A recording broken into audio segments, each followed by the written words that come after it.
Di sebuah desa kecil yang mencakup sawah dan perbukitan hijau, hiduplah seorang anak laki-laki bernama Dharma. Ia tinggal bersama ibunya di sebuah gubuk reot di pinggir desa. Ayahnya telah lama meninggal, sehingga Dharma menjadi anggota keluarga meskipun usianya baru 13 tahun. Setiap pagi, sebelum matahari terbit, Dharma berangkat ke pasar untuk membantu seorang pedagang sayur. Ia memikul keranjang-keranjang berat berisi sayuran segar dan menjualnya dari rumah ke rumah. Dari pekerjaan itu, ia hanya mendapat upah beberapa keping uang. Meski kecil, ia selalu menyisihkan sebagian untuk ditabung. Dharma sering memandangi anak-anak lain yang pergi ke sekolah dengan seragam bersih. Dalam hatinya, ia bermimpi bisa sekolah dan mengubah nasib keluarganya. Namun, saat itu rasanya mustahil.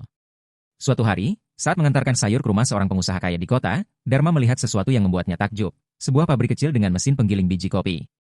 Dia diam-diam bertanya kepada penjaga pabrik bagaimana cara kerja mesin itu.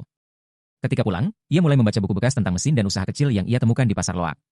Di waktu luangnya, ia mencatat setiap ide yang muncul di kepalanya. Tahun demi tahun berlalu.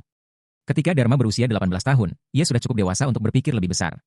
Dengan tabungan yang ia kumpulkan selama 5 tahun bekerja, ia memulai usaha kecil-kecilan, menjual kopi bubuk dengan merek sederhana yang ia buat sendiri. Ia menggunakan peralatan manual dari seorang kenalan di pasar.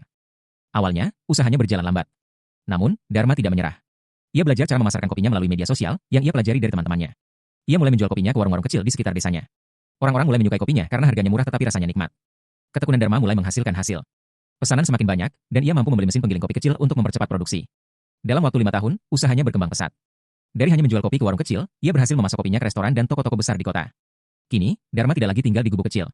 Ia membangun rumah sederhana untuk ibu di desa, lengkap dengan taman dan fasilitas yang layak. Ia juga mempekerjakan pemuda di desanya agar mereka tidak perlu pergi merantau. Ketika ditanya apa rahasia suksesnya, Dharma selalu tersenyum dan berkata, "Ya, aku hanya punya 2 senjata, kerja keras dan doa ibu."